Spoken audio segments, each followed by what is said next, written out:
Let's do this.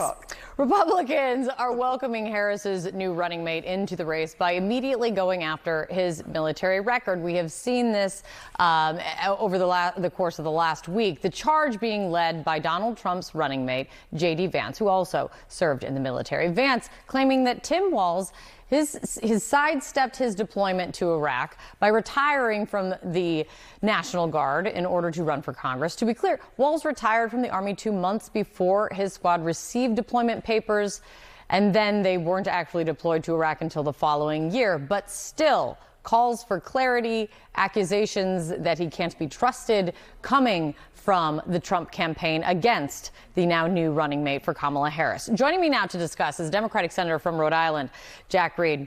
Senator, it's great to see you. You are the chairman of the powerful Senate Armed Services Committee. You have a deep understanding of military affairs. You served in the 82nd Airborne Division as an infantry platoon leader, a company commander, a battalion staff officer. You served in the U.S. Army Reserves until '91. I list all of this out to ask you, do you think Governor Walz needs to clarify, explain, or correct any of what he's said and his past campaigns have said about his military service? I think Governor Walz has been very clear about his service as a member of the Minnesota National Guard.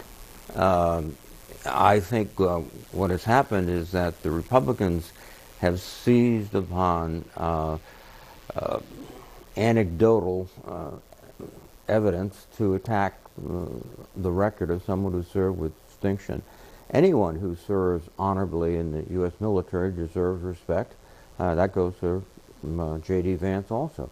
But what they've done is they've exaggerated and mischaracterized several things. One, he retired from the military long before his unit was alerted to go to Iraq, so he's not avoiding Iraq. In fact, what he was doing was preparing to run for Congress, to assume another public-spirited, another public service obligation that is consistent with his whole life as a National Guardsman, as a teacher, as someone who is a community leader. So this is not unique also. We can all recall when they went after John Kerry, who won the Silver Star, the Bronze Star, and multiple Purple Hearts in Vietnam, and they tried to characterize him as less than heroic. It's a Republican tactic, and it's demeaning, I think, to their campaign to try to insinuate that the governor is less than a patriotic and dedicated, selfless servant in the military and in the Congress. When you bring up John Kerry, it worked-ish back in 2004. How do you think you help, or the campaign, the Harris campaign, prevents it from working and having an impact this time?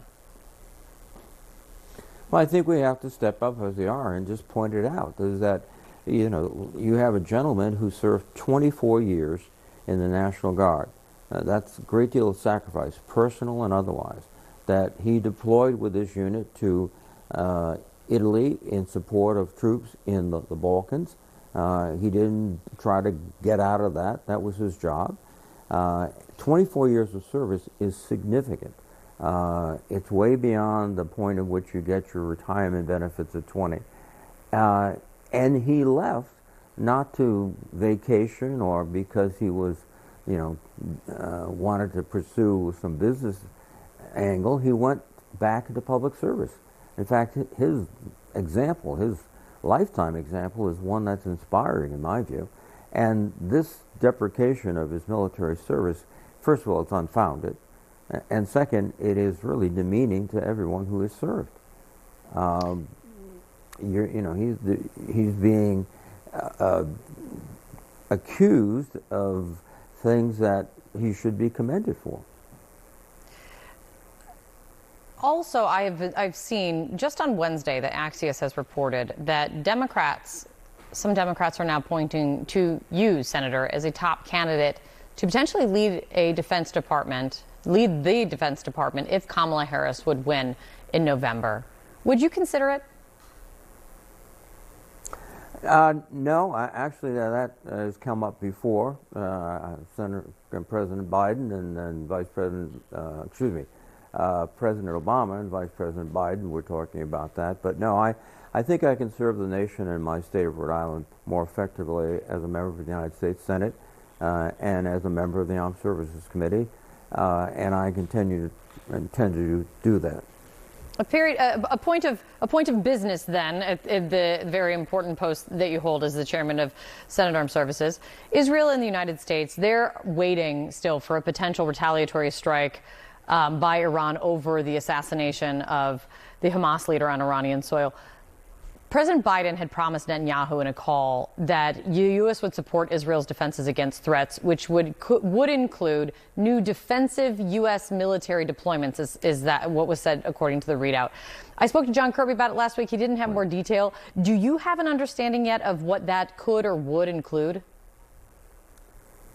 Well, I assume, based on the public sources I've seen, that it is making sure we have sufficient carrier groups in the area to launch aircraft and also to resist any missiles that are fired at Israel. It does not represent, I think, any commitment of ground forces at all or in any way, shape, or form. It is essentially the same structure of defense and assistance that we've given to the Israelis since the beginning of this terrible episode on October 7th. It also involves the coordination led by General Kurilla and Central Command of different elements that all cooperate together and make the defense of Israel much more feasible and also much more difficult to overcome. Mr. Chairman, it's always good to have you. Thank you for coming in.